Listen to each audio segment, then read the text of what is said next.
episode of Consciousness Rising Zimbabwe and Beyond. Today it's Antonella Bargione, your host, and today with me we have David Riller and Mike Davies of Urban Farming Zimbabwe. We are in Pomona and they have this new project. How many years now that you have started it? 1 year. 1 year? Yeah, very young. We're very young. So, welcome. No, we've been on site for a year now. So, welcome, David, and welcome, Mike. Thank you very much. Yes. So, they're gonna tell us everything about this project because it's so exciting, and it's all about. Urban farming. Urban farming in Zimbabwe. So, tell us all about that. Who wants to start? Okay, so yes, I'm Mike Davies, the chair of the Urban Farming Association of Zimbabwe, which we set up a few years back to try and bring some sanity to urban farming. The history is very difficult of urban farming, especially in Harare, with councils slashing crops and people cultivating in an unsustainable way. So we initially wanted to do a film series about urban farming in Harare, but with lack of funding, we only managed to produce one pilot film, which is available on YouTube, showing different projects that were going on. That was about 4 years ago.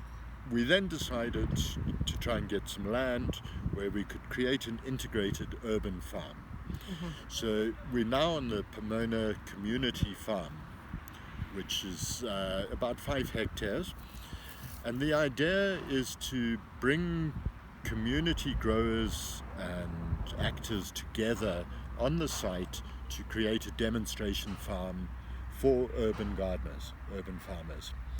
We will have approximately 20 different projects on the site, going from mushroom farmers to greenhouse cucumber production, to a traditional shona garden with old style vegetables. And the core of the project is education. We want to educate urban farmers, both the cultivators on public land and the home growers, about ways in which they can use organic methods, permaculture methods, to reduce their fertilizer and pesticide inputs and produce healthy food rather than the industrial produce that you see in most markets. So we've got about 8 people coming in with different projects now. You can see behind us greenhouses, and we'll have a mushroom house, a couple of greenhouses, some small domestic greenhouses, and then various plots going down into the valley to show people what they can do at home instead of just growing maize and cabbage. So the farm is this The whole area going right down to the quarry. Oh wow. So we've got a lot of land, a lot of different types of land. We're not on a wetland here. The wetland actually starts far down there. So we're not advocating the cultivation of wetlands as such. So yeah, that's a brief overview of what we're looking at. And the vision is in 2 years we'll have a working city farm here that people can come and learn, enjoy. They can see their food growing before it comes to the market. We will have animals as well. On the left-hand side there will be an animal farm with chickens and guinea pigs and rabbits and ducks and geese. So the children can come here and learn about raising animals and where their food comes from. So we very much see us embedded in the community as a resource for education for urban growers.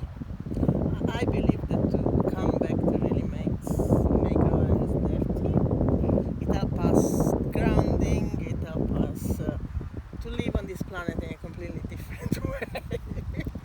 Less in the mind and much more Yes, Yeah, in this yeah, much more practical. definitely. What we're doing here is offering an alternative model based on local economies, known as the solidarity economy, which promotes the exchange of resources and value within a small community.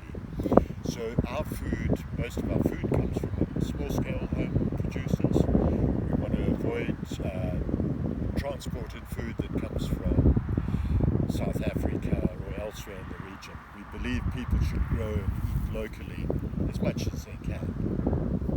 Yes, because there is the person, I don't remember his name, but in Japan, the one who invented the system, created the system of macrobiotic. One of the things that he was really adamant that if we really want to feed ourselves and our soul, it must not come from more than a radius of 50 kilometers. And so it ties up completely. And that's very much our philosophy. Yes. And even more local than that, most of our produce comes within a 20-kilometer radius. This is probably the first time in Harare that the city is beginning to feed the city.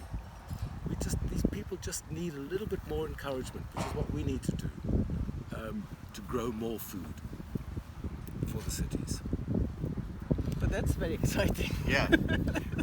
This is a pilot scheme, and we're trying to create the demonstration model here so that we can show city authorities and other interested people what we're creating, and then to replicate this around Harare and in other cities in the country. So it gives a focus for urban farmers. So how would it actually work in practical? People would come here to do a course, to do an open day, it's a session of a month. So the idea is at least one Saturday every month we will turn it into a classroom and people can come and learn. We'll run courses for growers as well. Once lockdown is over, we've got a number of lectures lined up around cashew, doing biomineralization of the soil. We've got a number of interesting people who will come and teach here as well. So it will be an education centre. Because there is so many different disciplines involved. Absolutely. Part of the agreement of anyone who comes on a farm, part of the agreement is that they have to educate. Nice. They need to show, first of all, that it's something interesting, something new, something different. But they have to be, otherwise we're not interested in them. They've got to be able to pass the knowledge on. Our worm farm, Right. he was operating a worm farm, he will produce his products, he will make money, but he's got to teach people to grow worms at home. I can see that there is a big sign there, vermiculture. Worms are important. Critically, very important. Our philosophy is based on caring for the soil. If you look after your soil and you get a good biome in the soil, mixture of fungi and humus and small insects, your soil becomes healthy and then your plants become healthy. In industrial agriculture, the soil is regarded merely as a holding medium. All the nutrients come from fertilizer and pesticides. From outside. From it's imported. Mother Earth doesn't have anything to do with saying it. in that. Yeah. Just give you a few tablets and you're going to be fine. But generally, urban farmers have always used compost and manure. They don't go and buy these expensive chemicals. They've always looked after their soil. All we're doing is encouraging growth and different varieties. Going back to our grandmother's time. Exactly. So here we're replicating a small township shack, a wooden shack with a small bit of land. We're going to have an 8-meter garden, 8 by 8 meters wide, showing what people can do with very few resources, how they can improve their nutrition on a small plot in one of the townships in Harare. So this will be a demonstration garden which will have more than rape and cabbages, but we'll introduce things like tree tomatoes and pawpaws and other fruits which will provide diversity for people's diets. One of the things that we always have noticed that because most people are on renting, Yes. so nobody plants a tree. And but at the end, if everybody had planted a tree, by the time you go to another house, the tree would be grown and you would eat fruits. So this is also something to push. Yeah. The problem is people don't have security of tenure. They might be in a place for a few months and move on. And it's very difficult for those people to actually invest the time and effort in creating a food garden.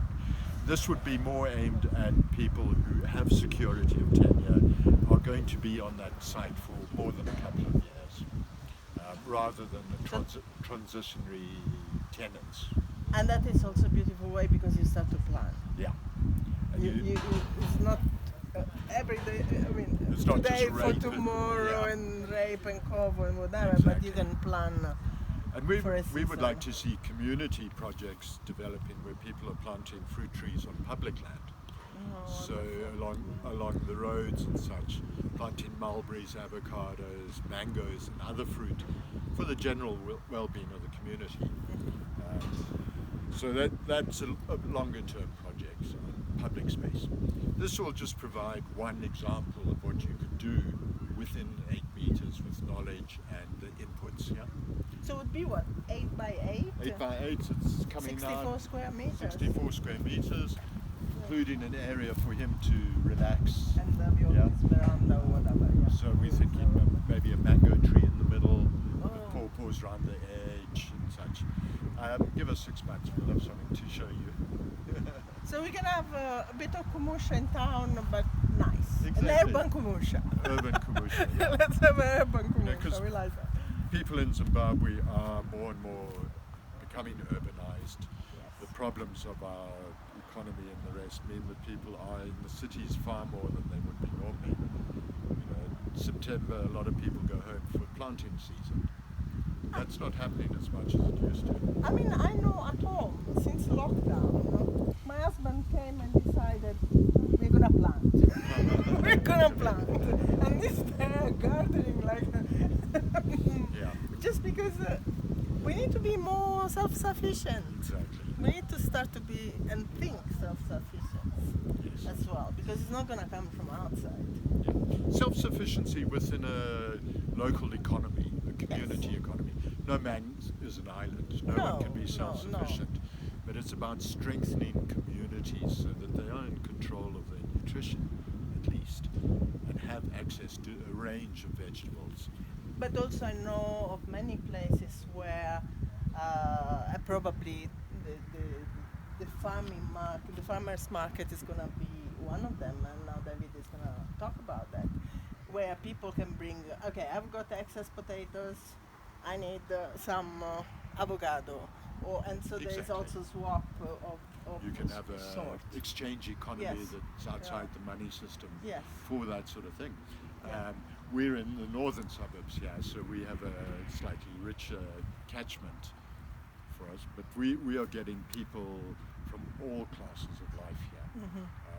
The prices are structured in a way that can provide food to working class people as well as the rich. Yes. So we're getting all those sectors of society coming and buying food here, as David will explain. Yes. Okay, so shall we go and see the market? The actual market? Yes. Let's do that. So here we are in the market, the farmer's market, in front of just a big scent of onions in front of me. But these onions are alive. And look at this one, even the shallots, they're really alive. So David, tell us more about this initiative. So this is the market that we established from the trust. We started off quite small, about a year ago, with quite a small range. Over the year, what we have done is we've built relationships with our urban farmers. So now they're growing specifically for the market. Before they would just be growing cabbages, tomatoes. Now they're growing shallots, they're growing spring onions, they're growing fancy lettuce, they're growing bok choy. We've empowered our urban farmers to go from being little guys to actually being quite well-established farming people, even in the backyard. The new urban farmer in Harare drives a Honda Fit. Okay. We order 100 cabbages, he drives in, he delivers 50, he goes home, he picks up another 50, and then brings them back. These are small guys, but they're making money, and we are getting fresh vegetables on a daily basis. So, for example, 50 cabbages plus 50 cabbages. How many cabbages you have to make to be financially viable? Look, just on cabbages alone, you're going to need to plant thousands. But that's not what we encourage them to do. We say to them, grow me cabbages, grow me red cabbages, grow me onions. So they mix their farming, and they follow the seasons as well. Okay, so you are asking for certain crops. Correct. We are the market. We ask them to look at the market and to grow specifically for the market. What used to happen is that people would grow, and then they take their produce and look for the market. Yes. That's why they don't grow these fancy things, because they couldn't find the market. Now we're saying there is a market. This is the market. Yes. Grow specifically for the market. They've empowered themselves. Okay. Which is part of our mandate on urban farming, as Mike would have said, is health and nutrition, sustainability, which is permanent agriculture, which is trees and fruits and stuff like that, empowerment, and education. Now that's what the farm is all about, education. This market is about empowerment. So what have we got today? Gosh, look at this. I mean, it's just, they're alive. For all the vegan people out there, I mean, if I'm eating one of these, and it feels like I have to ask for permission and blessing and being alive. So, Antonella, these, Oh my God! all of the produce is here is picked early in the morning and is here by 8 o'clock in the morning. These were still asleep when they first picked. How is that? A big aubergine. That's for sure. That's fantastic. Big aubergine. I mean, this is winter. Look at these peppers. But do they do it in greenhouses? They do it in greenhouses. Because they're not crazy about it. It's beautiful. I mean, these they look like and these are. Do they use pesticides? No. This is Look, organic. you could see, of course, Semi-organic. you could see by the shape that they're organic. But this is high value crop. You're getting more money for a green pepper, and it's a perennial, which means you can cut it back every year to keep producing. I keep saying to the guys, don't grow cabbages. It's cabbage in, cabbage out, cabbage in. If you grow perennials, Yes. you're making money every year. This is Peppers are perennial. Yes. This I'm not a good at it. this is sustainability. Okay. I'm an urban girl as well. Being Italian, pomodoro. Pomodoro. This is a Roma tomato. This is a good cooking tomato. That's the perfect one. I have no idea what you say it in English. When you peel the thing and you've got the tomato in the can, these are the ones. That's exactly that's the same. the one, no? When we first started, we could not get cherry tomato. Now, all of the farmers say, grow me cherry tomatoes, grow me. Look at the range of cherry tomatoes that we have. Okay. And there I can see. And I want to yeah. I've got a treat for you. What? These fresh peas. Oh, the peas. Oh, peas. Fresh peas. These are picked in the morning.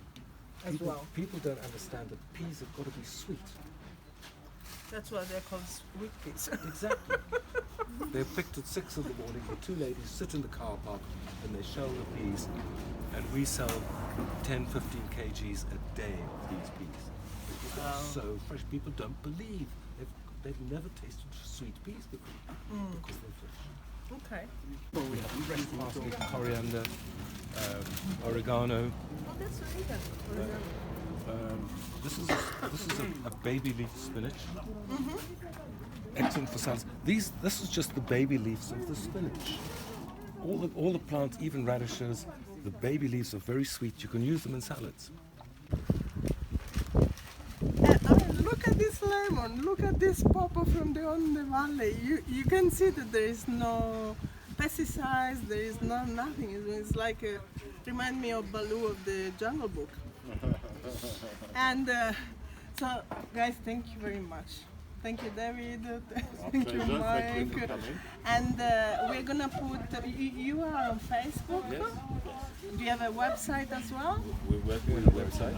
Okay, so we'll put your Facebook at the contact. But if guys you want to come here to the market, come is on between Alpes Road and Harare Drive, and Borrowdale Road on Harare Drive. You will find the thatched roof, and every day, I mean, it's a joy to come here. Thank you very much once again. Thank you very and much. we'll see you next time when Yeah, you go to the great. project. Look Thank forward you. to it. Thanks very Bye. much. Bye-bye.